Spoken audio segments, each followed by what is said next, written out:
मूंगफली सब्जियों में मूंग वर्गीय सब्जियों में मूंग वर्गीय सब्जियों में मूली का प्रमुख स्थान है।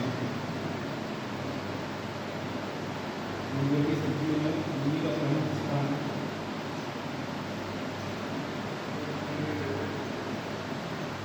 मूंग वर्गीय सब्जियों में मूली का प्रमुख स्थान है।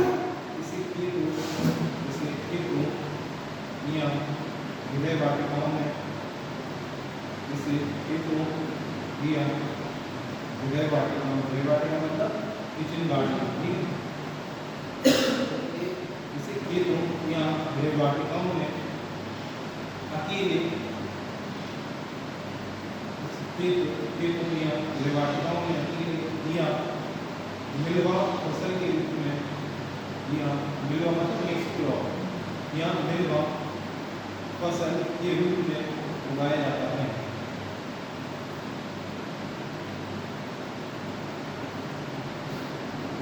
उगाया जाता है।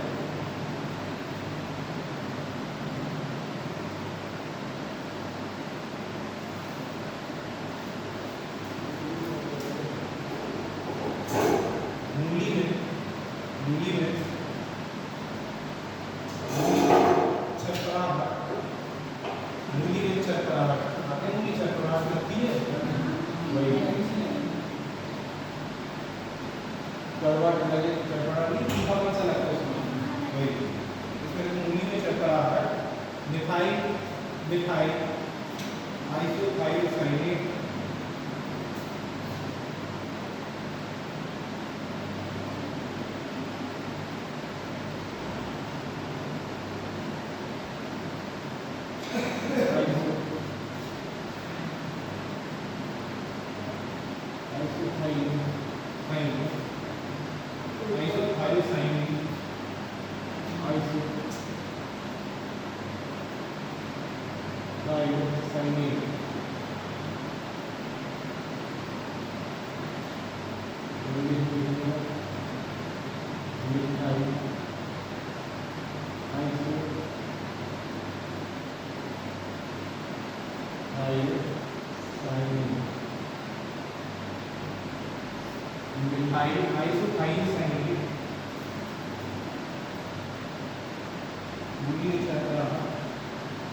आइसोथायोसाइनेट की उपस्थिति के कारण होती है।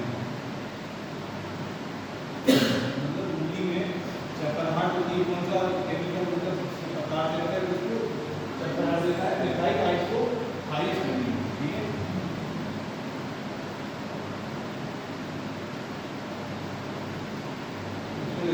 मूली की जड़ों का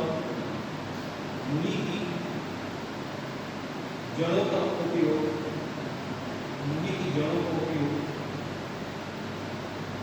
पकाकर खाने, मूली की जड़ों का उपयोग पकाकर खाने एवं सलाद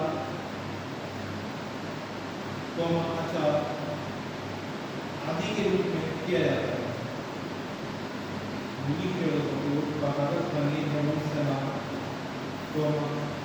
अचार आदि के रूप में किया जाता है और पत्तियों को पत्तियों को पत्तियों को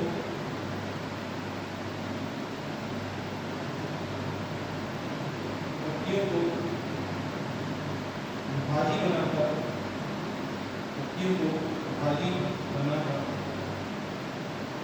खाया जाता है।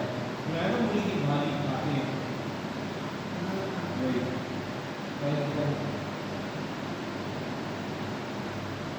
नेक्स्ट देखो इतिहास और उत्पत्ति।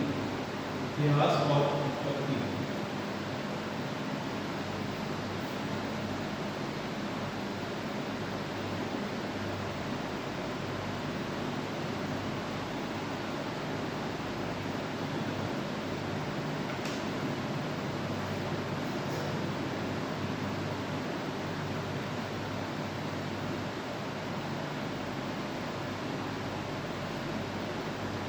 इतिहास और उत्पत्ति मूली का क्या इतिहास रहा। दूसरी मूली का इतिहास रहा है। देखो क्या पत्ती सबसे पहले कब्जी को दूर करती है सुना होगा कि दूसरा जमीन को फायदा पहुंचाती है उनको गाठी बनाती है मूली की इसी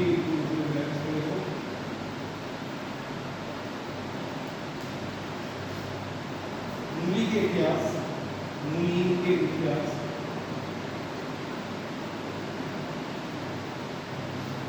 एवं उत्पत्ति के संबंध में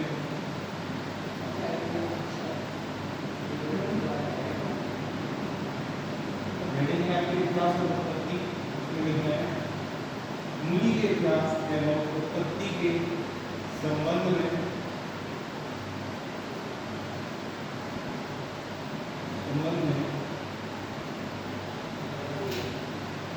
वैज्ञानिकों में काफी मतभेद है।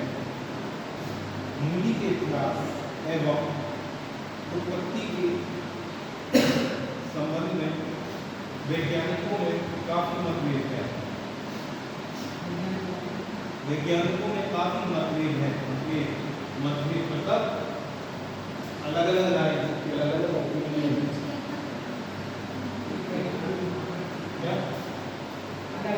हाँ अलग अलग राय कुछ होता है बहस रहती है।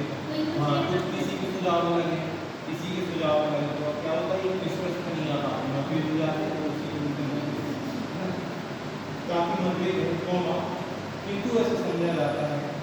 किंतु ऐसा समझा जाता है कि मूली की उत्पत्ति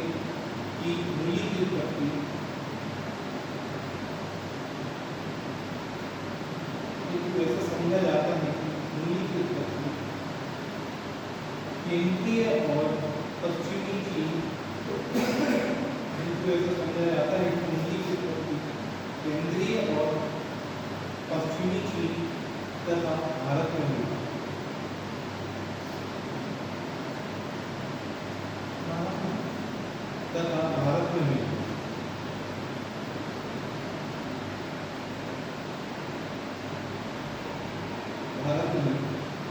मूली के पौधे मूली के पौधे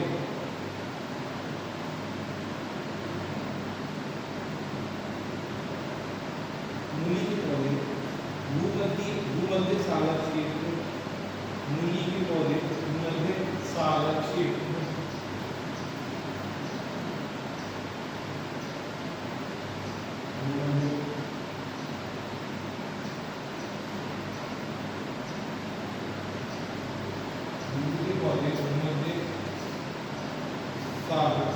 में अभी भी जंगली रूप में उगे पाए जाते हैं। मूली के पौधे मध्य सागर क्षेत्र में अभी भी जंगली रूप में उगे पाए जाते हैं।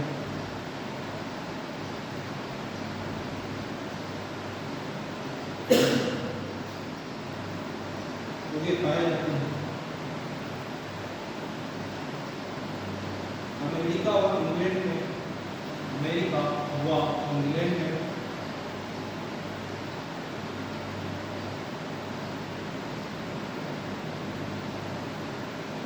हुआ इंग्लैंड में मूली की खेती क्रमशः अमेरिका व इंग्लैंड में मूली की खेती क्रमशः 1629 ईस्वी व 1549 ईस्वी में प्रारंभ हुई। 1629 व 1549 ईस्वी में प्रारंभ हुई।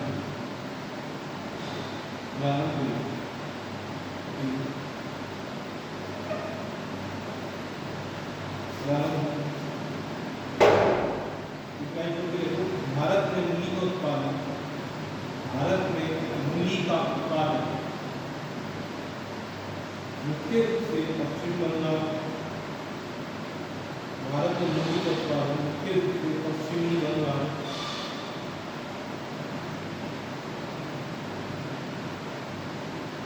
बिहार, उत्तर प्रदेश,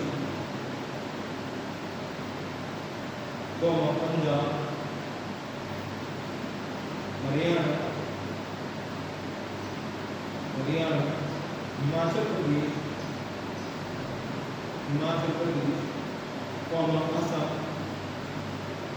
असम व गुजरात में किया जाता है।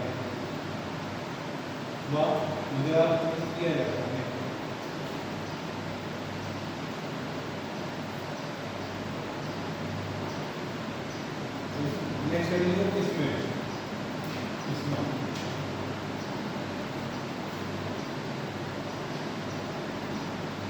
किसमें गाजर में दो प्रकार की किसमें लिखवाने की जरूरत नहीं है।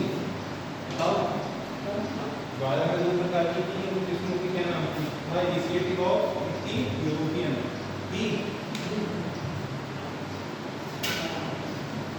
तो इसी प्रकार से दो भाग बनाओ। पहले कॉलम में लिखो एशियाई समूह, एशियन और यूरोपियन। इस साइड लिखते हैं एशियन समूह,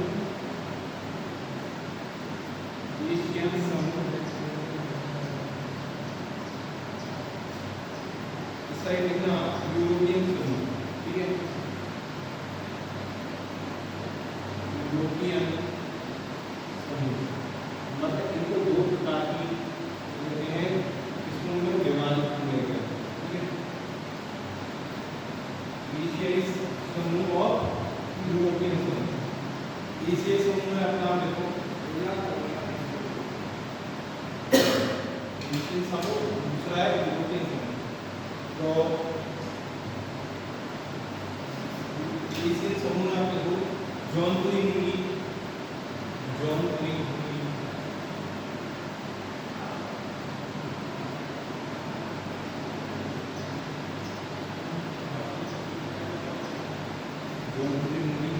ठीक है।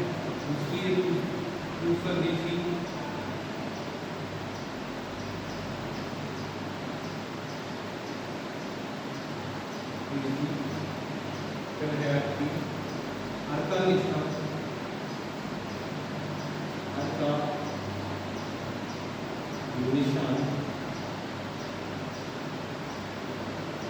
Japanese white,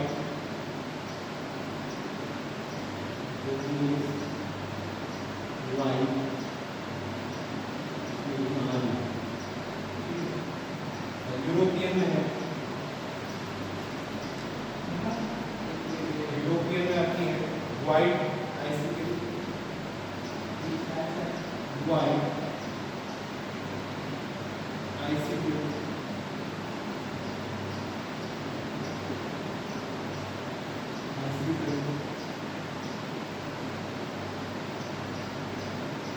rapid red white, rapid red white टिम,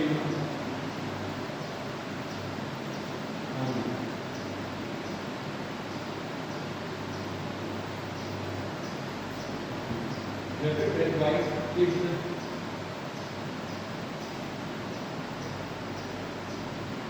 रैपिड रेड वाइट टिम,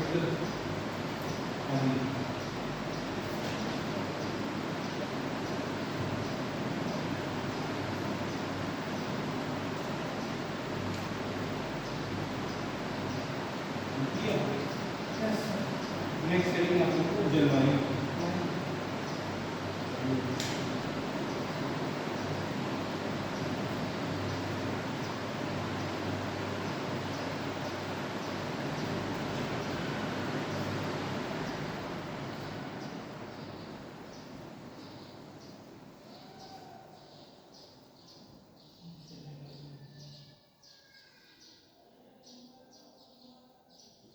जलवायु मीन्स क्लाइमेट।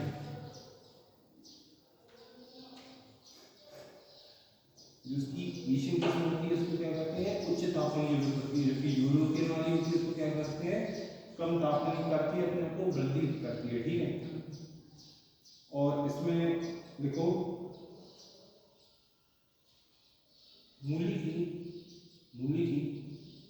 एशियाई किस्मों को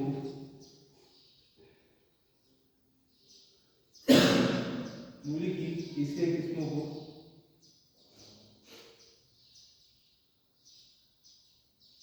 ऊंचे तापमान की आवश्यकता होती है। मूली की एशियाई किस्मों को ऊंचे तापमान की आवश्यकता होती है।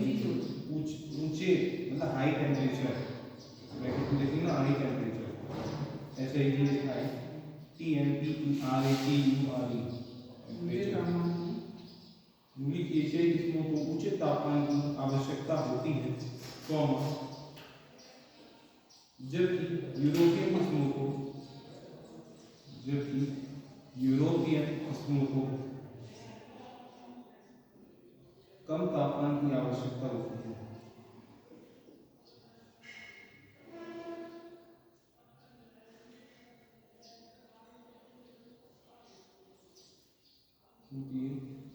अधिकांश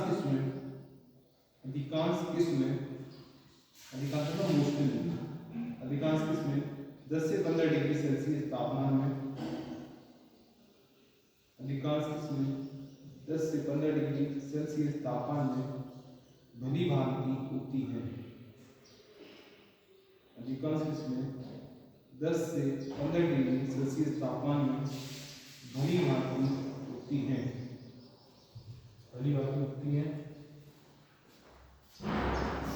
नेक्स्ट देखेंगे हम भूमि में क्या होता है, मृदा आ जाता है, ये मान आ जाता है, भूमि का संरचना आ जाती है, कैसी होना चाहिए, है ना, किस प्रकार की होना चाहिए। तो इसमें देखो आप, मूली को विभिन्न प्रकार की मृदाओं में उगाया जा सकता है।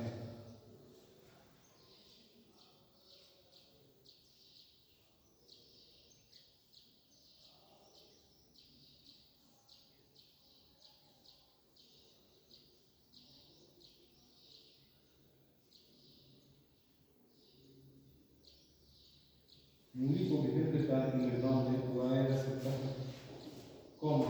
परंतु भरपूर उपज लेने के लिए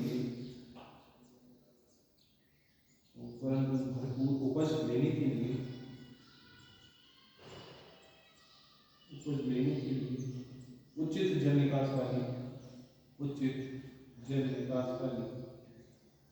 रेतीली दोमट मृदा, परंतु भरपूर उपज लेने के लिए उचित जल निकास वाली रेतीली दोमट मृदा सर्वोत्तम मानी गई है।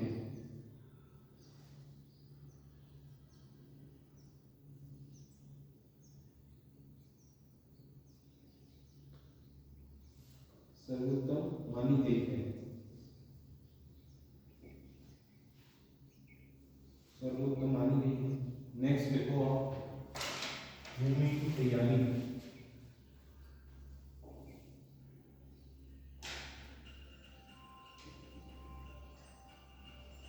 भूमि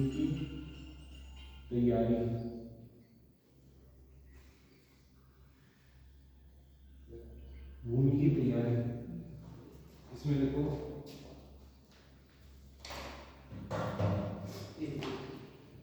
भूमि की तैयारी मतलब कोई करते हैं, सबसे पहले क्या करते हैं, अपने खेत को तैयार करते हैं, भूमि यानी कोई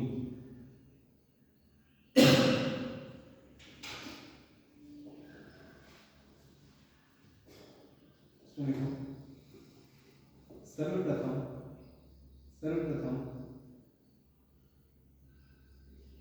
सर्वप्रथम भूमि की गहरी जुताई, सर्वप्रथम भूमि की गहरी जुताई ट्रैक्टर या मिट्टी पलटने वाले हल से करना चाहिए। सर्वप्रथम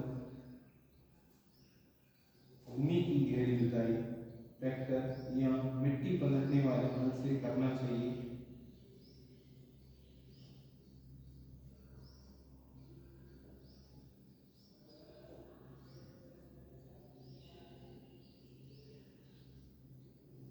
उसे करना चाहिए।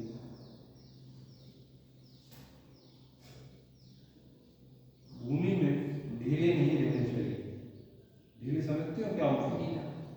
मिट्टी के बड़े बड़े हो जाते हैं, बड़े बड़े जो अच्छे से जुताई करनी चाहिए। भूमि में ढीले नहीं रहना चाहिए।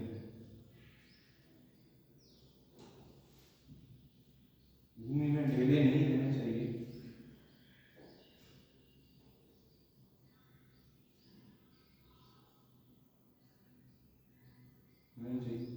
अतः 2 से 3 जुताई में, अतः 2 से 3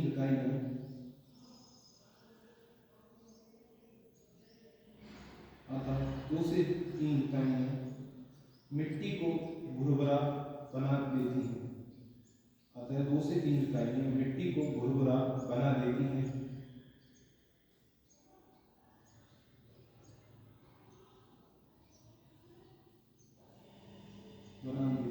और प्रत्येक जुताई के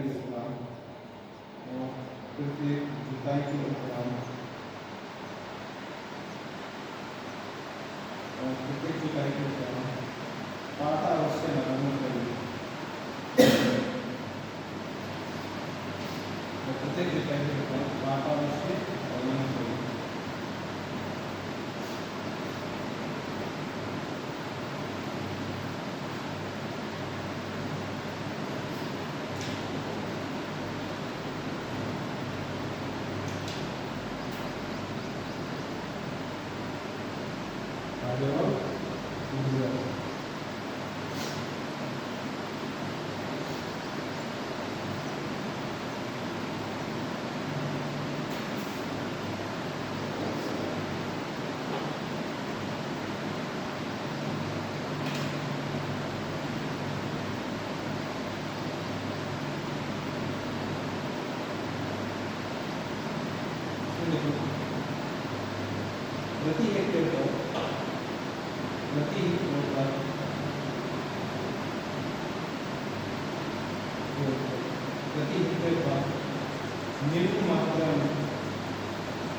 प्रति हेक्टेयर पर निम्न मात्रा में दिए गए उर्वरक प्रति हेक्टेयर पर निम्न मात्रा में दिए गए खाद एवं उर्वरक का प्रयोग करना चाहिए।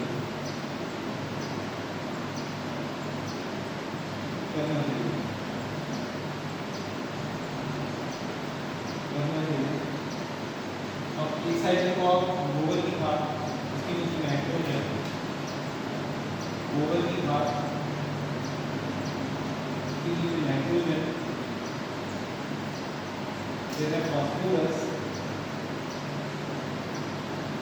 गोबर की खाद, नाइट्रोजन, फास्फोरस, ये गोबर की खाद, नाइट्रोजन, फास्फोरस होता है। गैस लगा वैल्यू फाइल आगे करोगे गोबर की खाद, उसके नीचे देखो नाइट्रोजन, उसके नीचे देखो फास्फोरस, फिर देखो पोटाश। गोबर की खाद में गैस लगा देखो 20 टन, गोबर की खाद 20 टन, नाइट्रोजन यानी गैस देखो 60 kilogram, phosphorus 50 kilogram, potash 50 kilogram. मतलब ये पैमाना किस हिसाब से है? 50 किलोग्राम किस हिसाब से है बताओ? ये जो पैमाना है ये 50 किलो में देने चाहिए पोटाश प्रति हेक्टेयर के अनुसार पैमाना है। ठीक है, आप ऊपर जाए तो ये जो प्रति हेक्टेयर के अनुसार ये हमारा पैमाना है। ठीक है, प्रति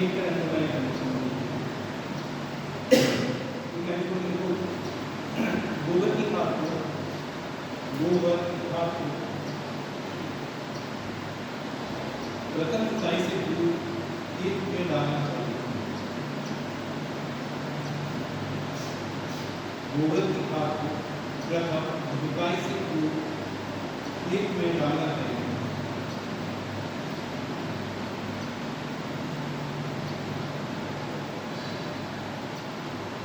और नाइट्रोजन की आधी मात्रा और नाइट्रोजन की आधी मात्रा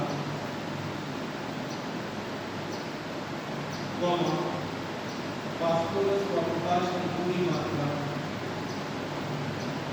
नाइट्रोजन की आधी मात्रा फास्फोरस व पोटाश की पूरी मात्रा का मिश्रण बनाकर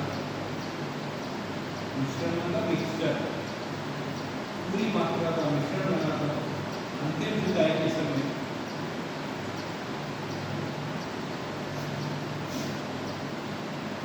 मिश्रण बनाकर अंतिम जुताई के समय भूमि में डालना चाहिए। अंतिम जुताई के समय भूमि में डालना चाहिए।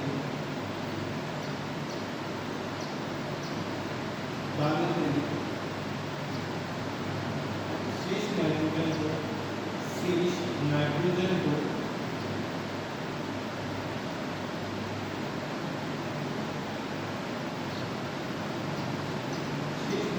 को जड़ों के निर्माण के समय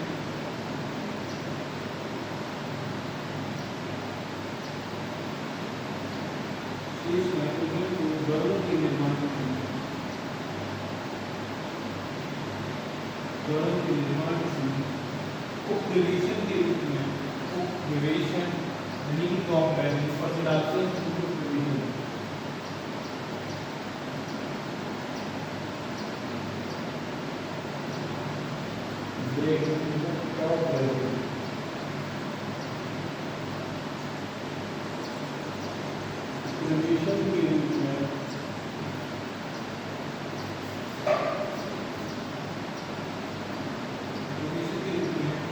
भूमि में डालनी चाहिए।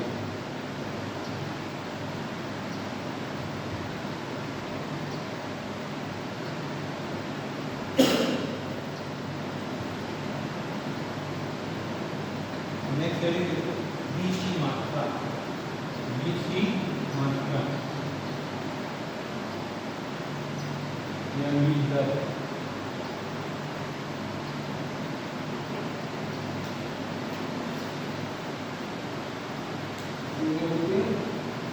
बीज दर सीड रेट मात्रा या बीज दर।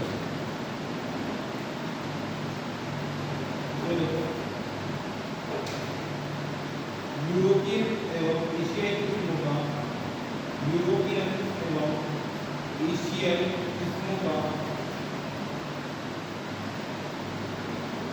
अनुसार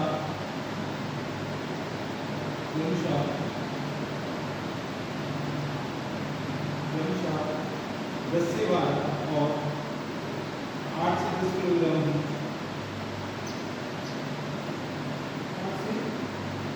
क्रमशः 10 से 12 और 8 से 10 किलोग्राम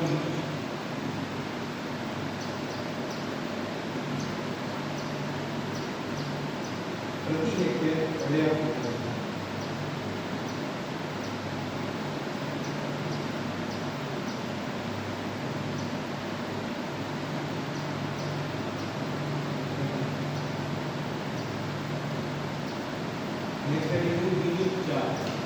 बीजोपचार यानी कि बीज का उपचार। इसके अगर हम बीज को क्या करते हैं केमिकल का नाम बताओ। अब इसमें जो केमिकल ये याद करो बीज को क्या करते हैं केमिकल को क्या करते हैं बीज को हम इस केमिकल में क्या करते हैं यूरिया जैसे उसमें रोज रहता है तो उसको इसमें डुबोए हुए रखते हैं। जैसे कैप्टान कैप्टान तो उसमें बीज को उसमें संरक्षित करते हैं। इसके रोग क्या होता है उसके बाद नष्ट हो जाता है। नष्ट हो गए कुछ भी है उसमें उसको कैप्टान में की भूल में उसका आर्द्रता उसकी रहती है। माना जाता है कि 80% भूल रहता है आपको समय नहीं उससे क्या होता है बीमारियां होती नहीं है क्या होती है वो हो जाता है। इसको देखो बीज को बोने से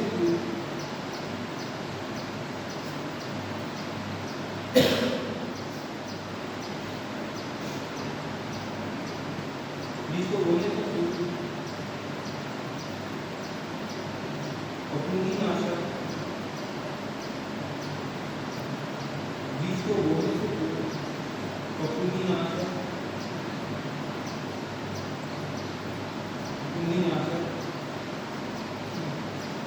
जैसे जैसे जैसे थायराइड जैसे थायराइड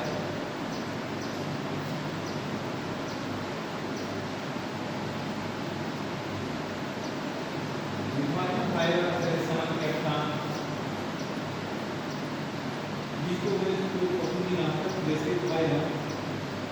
वैकेट 3 ग्राम दवा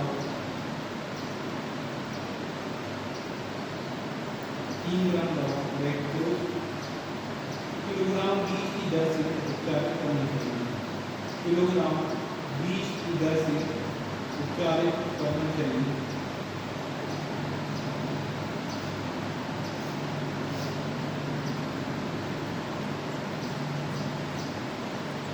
उपचारित करना चाहिए। नेक्स्ट हेडिंग वाई का समय टाइम ऑफ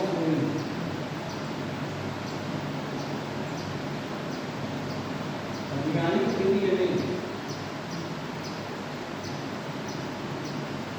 है समझ में आ रही है नहीं आ रही तुम्हें आ रहा समझ में नहीं सबके दिया है समय वाई का समय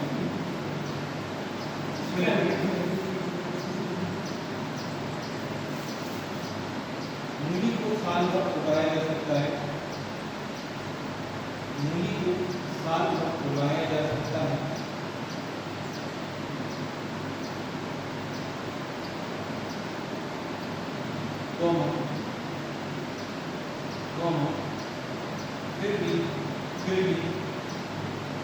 फिर भी व्यवसायिक स्तर पर इसे फिर भी व्यवसायिक स्तर पर यानी कि कमर्शियल वैल्यू पर बहुत बड़े फिर भी व्यवसायिक स्तर पर इसे मैदानों में सितंबर से जनवरी का मैदान मतलब संभलीय क्षेत्र में मैदान होती है और इसे मैदानों में सितंबर से जनवरी तक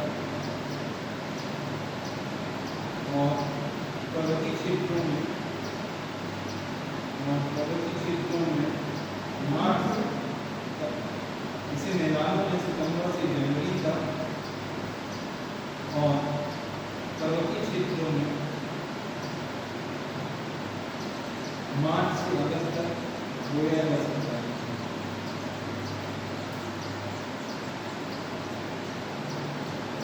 बोया जा सकता है मार्च और पर्वतीय क्षेत्रों में मार्च से अगस्त तक बोया जा सकता है।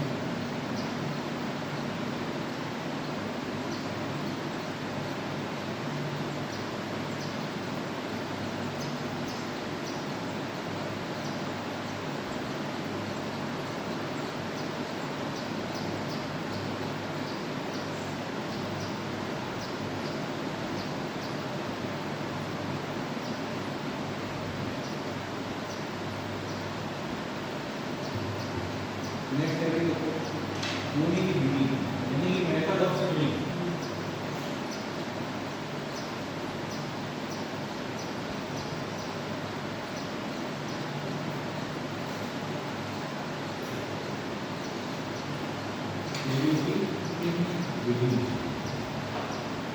मेथड ऑफ स्विमिंग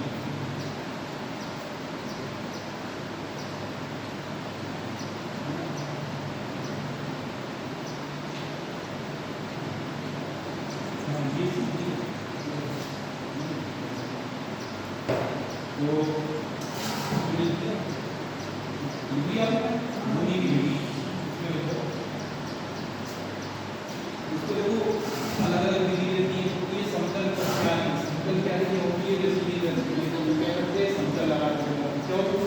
गांठ में ऐसे देखा होटो भी है लगता है वो फिर बैठ रहते हैं देखा होगा जैसे ये खेत अगर उठे हुए रहते हैं रहते हैं और सबसे थोड़ी दूर है उनमें उठी हुई क्या है तो अलग अलग विधि का होता है तो अलग अलग लगाते हैं उनका बहुत ऊपर का बहुत से दूरी अलग होती है और पंक्ति से पंक्ति दूरी अलग होती है ठीक है इसमें ये है इसमें देखो आमतौर पर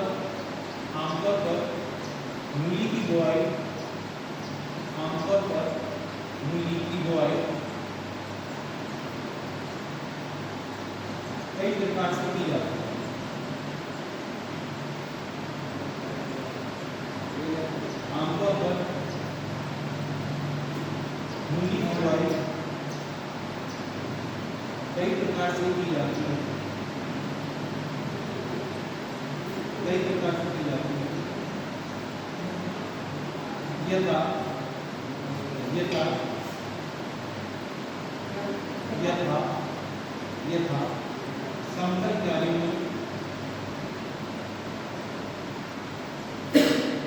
यथा समतल क्यारी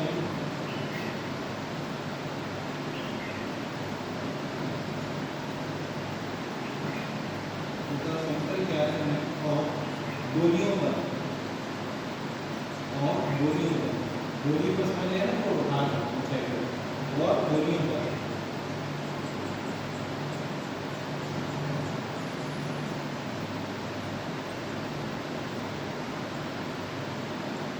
डोलियों पर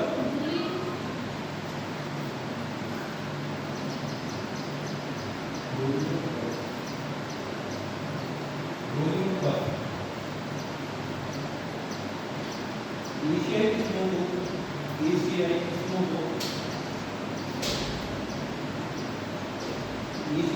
को पंक्तियों और पौधों की आपसी दूरी एशियाई किस्मों को पंक्तियों और पौधों की आपसी दूरी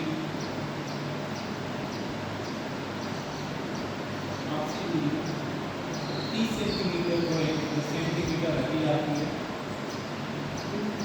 30 सेंटीमीटर जो है 10 सेंटीमीटर रखी जाती है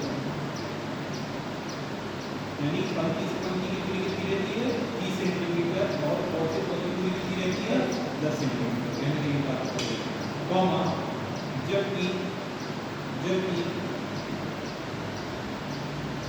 यूरोपियन किस्मों में यह दूरी जबकि यूरोपियन किस्मों में यह दूरी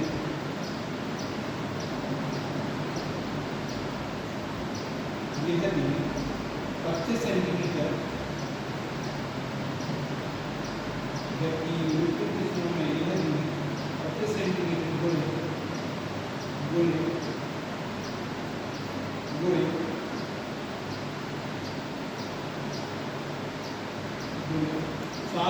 8 सेंटीमीटर रखी जाती है यानी कि 4 से 8 सेंटीमीटर रखी जाती है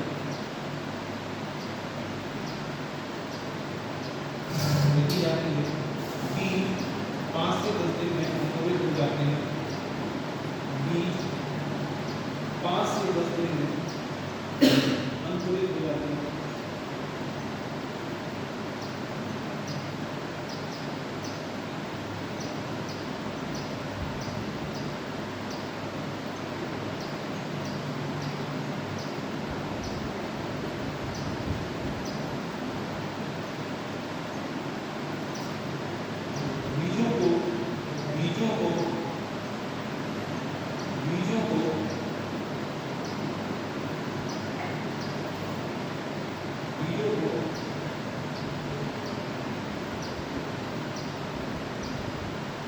बीजों को 2 से 2.5 सेंटीमीटर से अधिक गहरा नहीं होना चाहिए बीजों को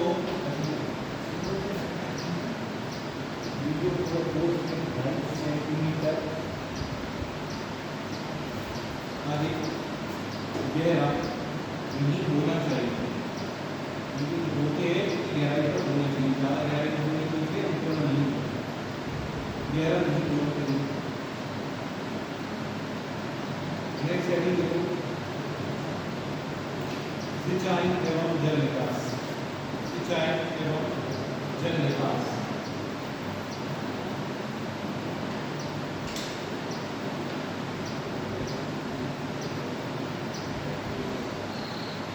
सिंचाई एवं जल विकास।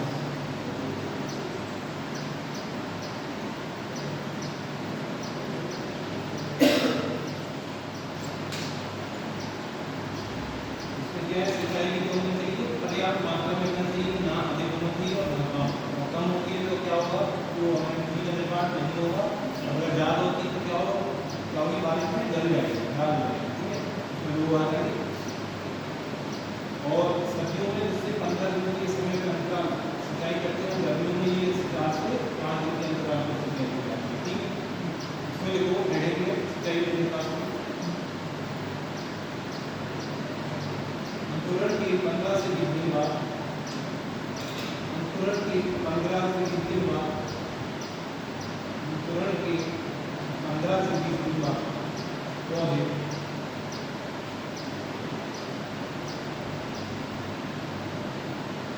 जल का जल अंकुरण के 15 से 20 दिन बाद पौधे जल का सर्वाधिक उपयोग करते हैं।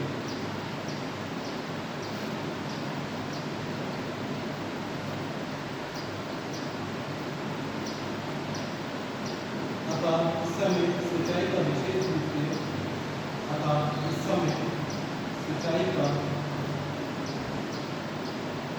विशेष रूप से ध्यान रखना चाहिए।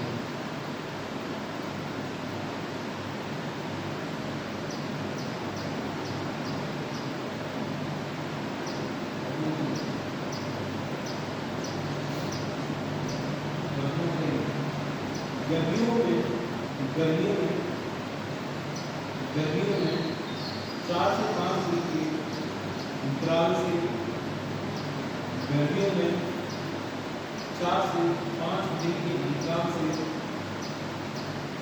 और सर्दियों में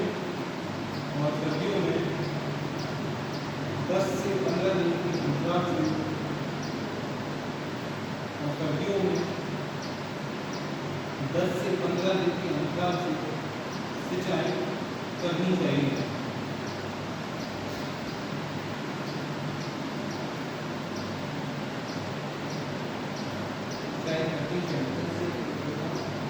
सर्दियों में 10 से 15 दिन के अंतराल से सिंचाई करनी चाहिए।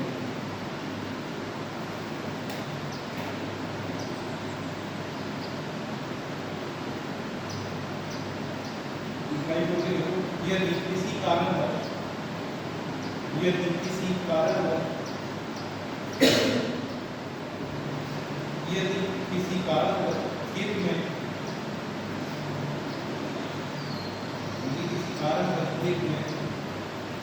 फालतू पानी एकत्रित हो जाए, यदि किसी कारणवश खेत में फालतू पानी एकत्रित हो जाए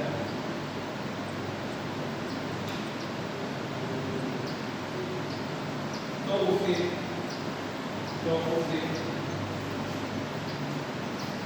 निकालने की तुरंत व्यवस्था करनी चाहिए। तो उसे निकालने की तुरंत व्यवस्था करनी चाहिए।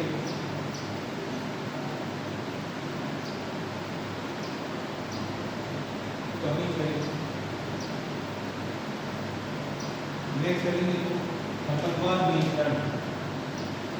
खरपतवार नियंत्रण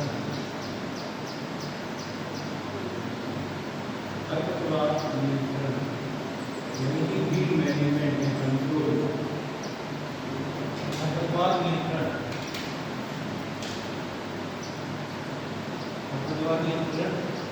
वीड मैनेजमेंट या वीड कंट्रोल। खरपतवार क्या होते हैं कि हमारे मुख्य पौधे के साथ हमें जो लग जाती हैं, जो हमारे साथ पैदा करते हैं, उसे पोषण तत्व लेते हैं, ग्रहण करते हैं और हमारे मुख्य फसल को क्या करते हैं, नुकसान पहुंचाते हैं। तो इनका क्या करते हैं, समय समय पर इनका निराई करना आवश्यक होती है। अगर नहीं करेंगे तो पौधे से लड़ेंगे और हमारी फसल को नुकसान पहुंचाएंगे। ठीक है, इसमें ये देखो मूली की फसल के साथ हुए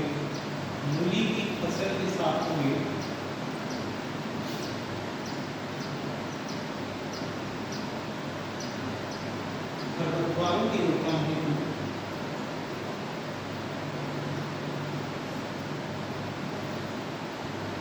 मूली की फसल के साथ होगी खरपतवारों की रोकथाम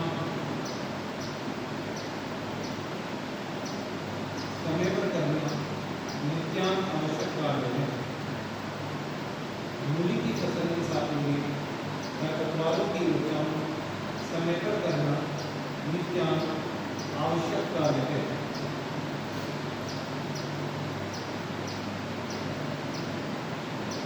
आवश्यक कार्य आमतौर पर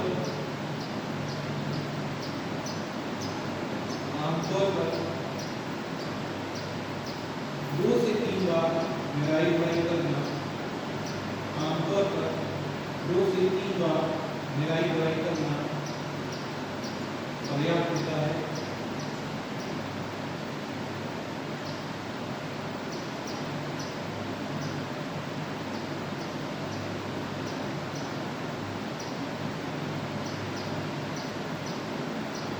पर्याप्त होता है जिससे जिससे जिससे पौधों का समुचित विकास जिससे पौधों का समुचित विकास जिससे पौधों का समुचित विकास व बढ़वार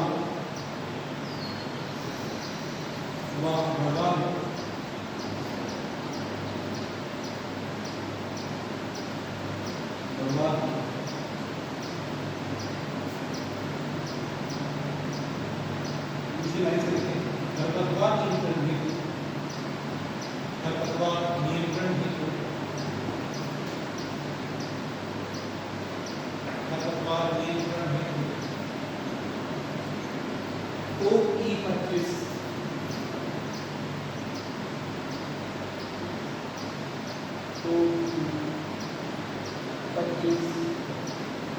खरपतवार नियंत्रण हेतु E25 नामक खरपतवार नाशी का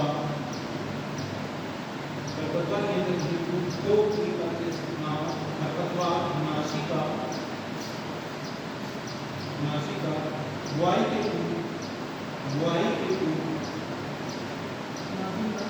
खरपतवार नाशी का बुआई के छिड़काव किया जा सकता है।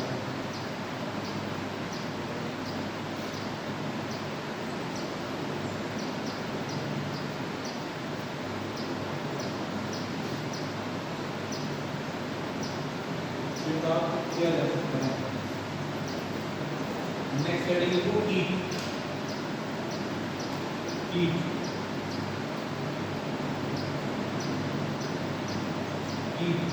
मतलब क्या होता है? मतलब क्या होता है?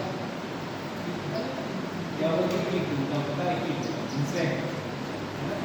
इंसेक्ट जो आई है ऐसी कीट मतलब इंसेक्ट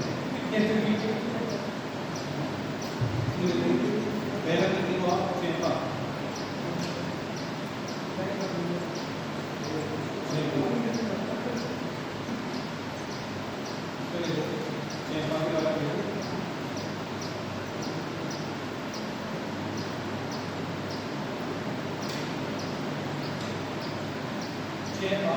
पौधे की कोमल पौधे की कोमल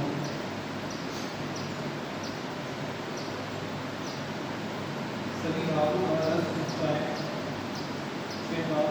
पौधे की कोमल सभी भागों का रस चूसता है।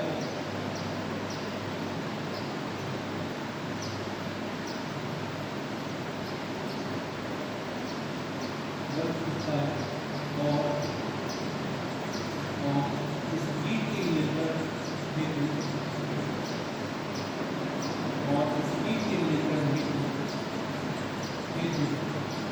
हमें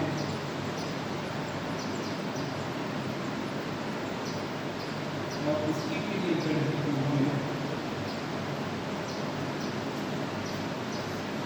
मोनोक्रोटोफॉस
छोटी व हरे रंग की होती है,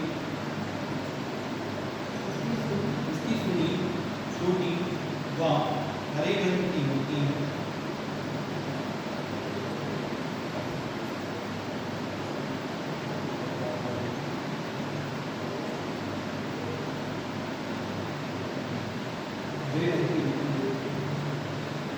जबकि पूर्ण विकसित सुई का रंग काला होता है, जबकि पूर्ण विकसित सुई का रंग काला होता है, जबकि पूर्ण विकसित सुई का रंग काला होता है।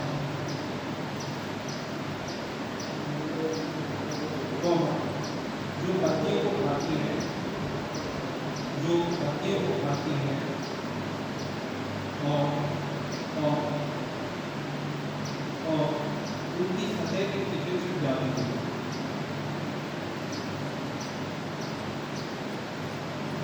और उनकी सतह के पीछे छुप जाती है, और स्पीड के नियंत्रण हेतु हमें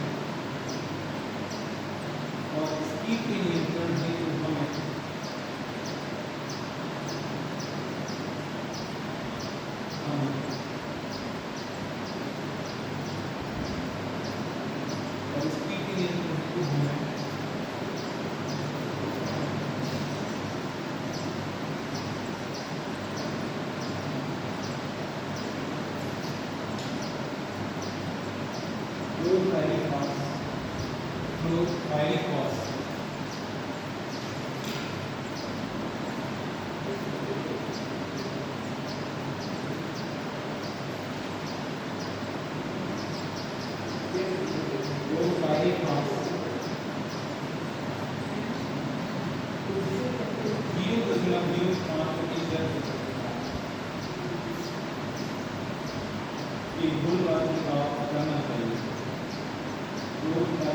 0.05% की गुण का छिड़काव करना चाहिए।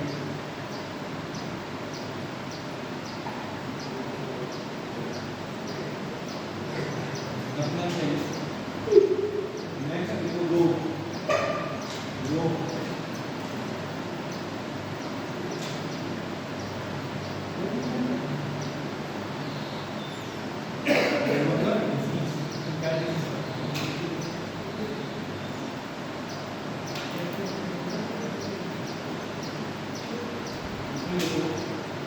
विषाणु रोग, विषाणु रोग तो विषाणु का वायरस, विषाणु रोग।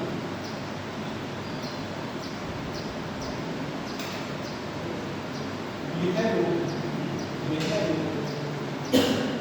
जो पहले बात करने के बाद यह रोग संवाहक कीट द्वारा होता है।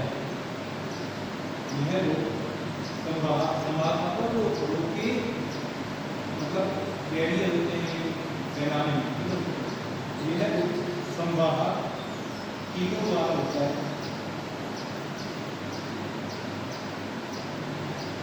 और इस रोग की रोकथाम हेतु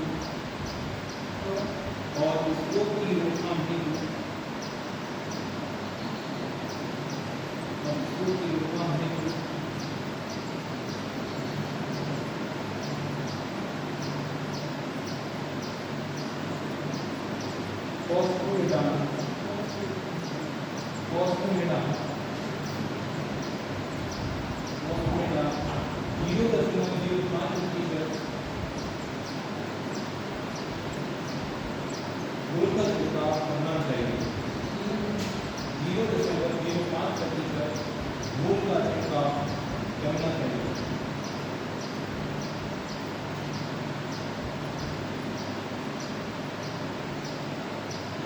नेक्स्ट करेंगे और खुदाई। ये क्या है, जड़वर्ती फसल है, इसकी खुदाई करते हैं। फसल को प्राप्त करने के लिए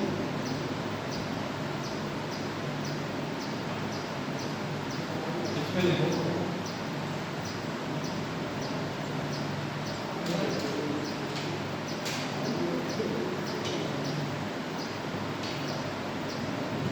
मूली की एशियाई किस्में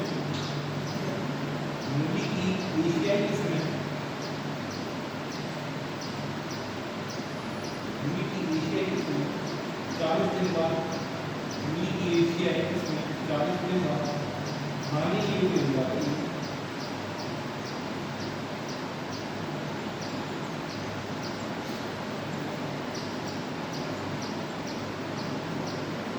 कौन जो की यूं है इसमें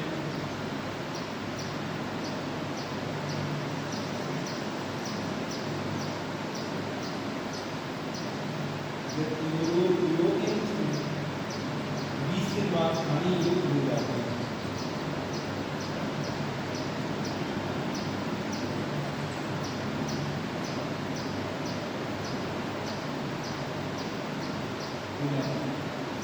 मूली की उचित समय पर खुदाई करना,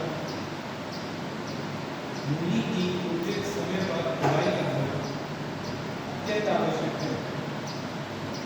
मूली की उचित समय पर खुदाई करना अत्यंत आवश्यक है। अत्यंत आवश्यक है, अन्यथा जड़ें कठोर हो जाती हैं। अन्यथा जड़ें कठोर हो जाती हैं।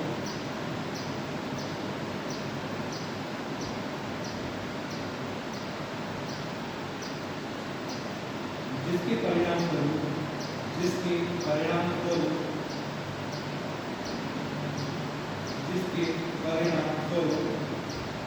उनका बाजार भाव कम हो जाता है। जिसके परिणाम स्वरूप उनका बाजार भाव यानी मार्केट को बेचते हैं उनकी कीमत, जिसके परिणाम स्वरूप उनका बाजार भाव कम हो जाता है।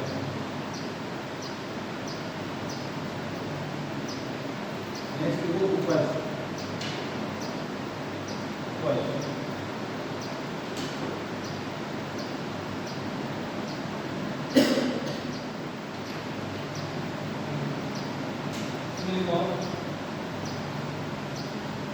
मूली की उपज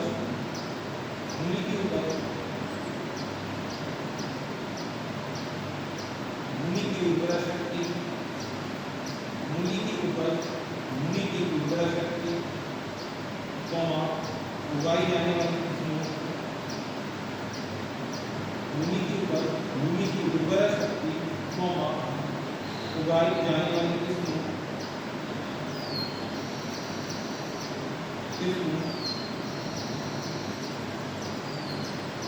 आदि की विधि व फसल की देखभाल पर आदि की विधि व फसल की देखभाल पर निर्भर करती है।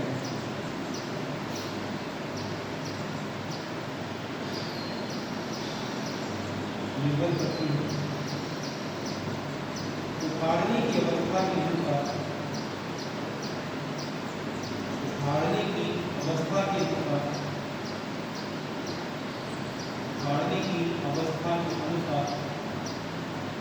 उपज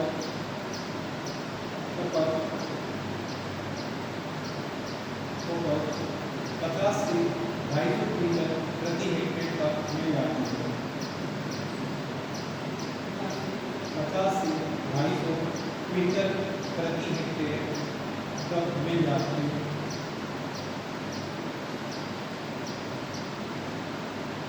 50 से 250 क्विंटल प्रति हेक्टेयर तक मिल जाती है। एक लाइन को लिखना। शरद ऋतु में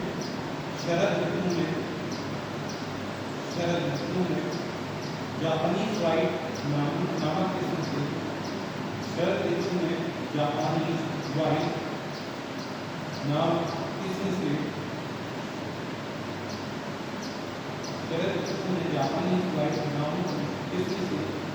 525 क्विंटल तक उपज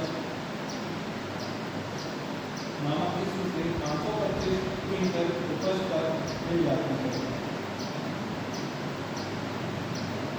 525 क्विंटल तक उपज मिल जाती है। ये थी आपकी पूरी मूली की वैज्ञानिक विधि, ठीक है। तो जो समझ आए